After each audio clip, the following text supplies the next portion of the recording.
Assalamualaikum warahmatullahi wabarakatuh. Kembali lagi di Mapel PKWU untuk kelas 12. Dan video ini merupakan kelanjutan dari video pertama mengenai perencanaan usaha pengolahan makanan khas daerah yang dimodifikasi.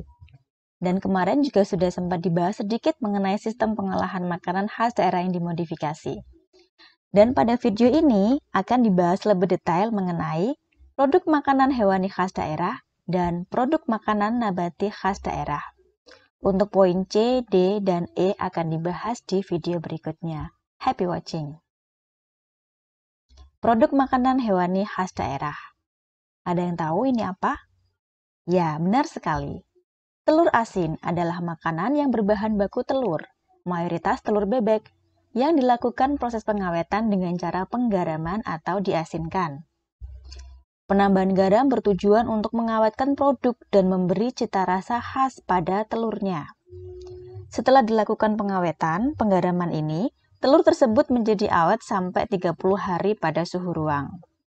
Telur asin dikenal sebagai makanan khas daerah Brebes, Jawa Tengah, meskipun banyak daerah lain yang juga sudah membuatnya.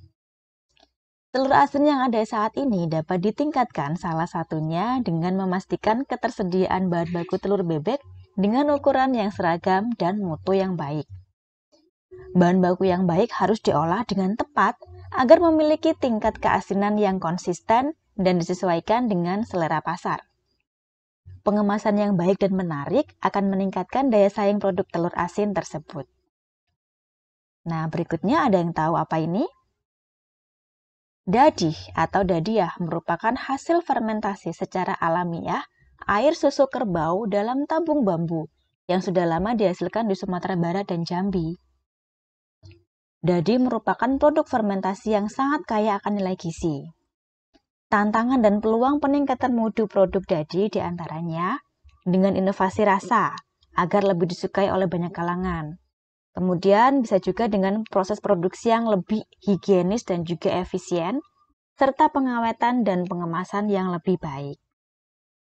Nah, berikutnya yang ini. Rendang adalah makanan berbahan dasar daging sapi yang mempunyai cita rasa pedas yang dalam pembuatannya diperkaya dengan campuran dari berbagai bumbu dan rempah-rempah, terutama cabai merah dan juga kelapa. Rendang semula adalah makanan khas Padang, Sumatera Barat, tapi saat ini sangat mudah ditemui di berbagai kota di Indonesia bahkan dunia, karena cita rasanya yang relatif disukai oleh berbagai kalangan konsumen. Nah, peluang pengembangan rendang adalah penyediaan rendang dengan berbagai level tingkat kepedasan, kemudian juga peningkatan mutu yang lebih baik dan seragam, serta peningkatan keawetan dengan bantuan pengemasan yang lebih baik. Sekarang kita ke produk makanan nabati khas daerah ya. Nah, ini bisa ditebak kan, tulisannya udah ada, asinan.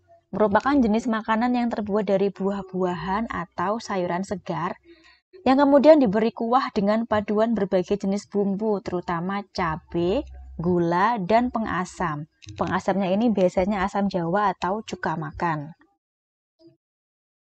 Asinan dikenal sebagai oleh-oleh khas dari kota Bogor, Jawa Barat, walaupun sudah banyak ditemukan juga di daerah lainnya. Tantangan dan peluangnya adalah peningkatan mutu asinan, tingkat keawetan, dan pengemasan yang lebih baik agar konsumen lebih nyaman dalam membawa dan mengkonsumsinya. Berikutnya ada yang tahu apa ini? Fruit leather diproses dengan cara penghancuran buah pencetakan yang kemudian dikeringkan. Fruit leather mulai dikembangkan di beberapa daerah di Indonesia yang mempunyai sumber daya alam buah-buahan yang melimpah seperti di Jawa Barat dan Jawa Timur. Tantangan dan peluang untuk wirausaha fruit leather ini masih sangat terbuka karena pesaingnya masih sedikit, bahan bakunya melimpah, dan pasar cukup besar. Inovasi produk dan kemasan masih sangat terbuka lebar untuk dikembangkan. Silahkan ya.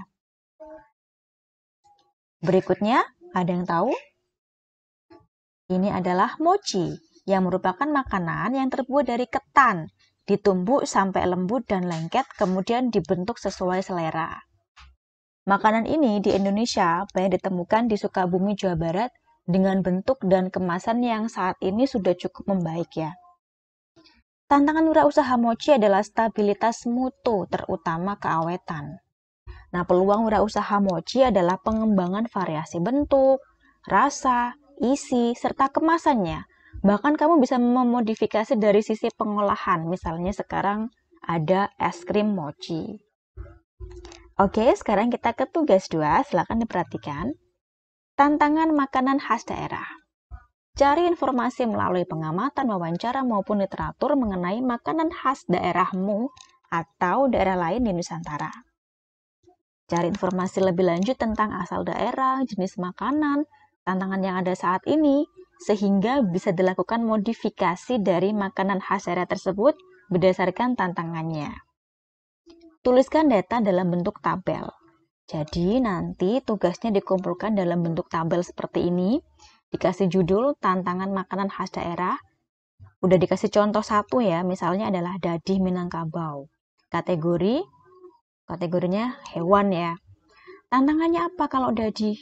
Kurang awet, kurang variasi rasa, kemasan kurang menarik. Nah, silahkan kalian lanjutkan nomor 2 sampai nomor 5, dan boleh nomor 5 seterusnya nggak apa-apa, tapi jangan sampai kurang dari 5. Dan dalam milih tantangan, pastikan tantangan itu yang dapat menjadi sumber untuk dilakukannya modifikasi. Oke, semoga bermanfaat. Saya akhiri. Wassalamualaikum warahmatullahi wabarakatuh.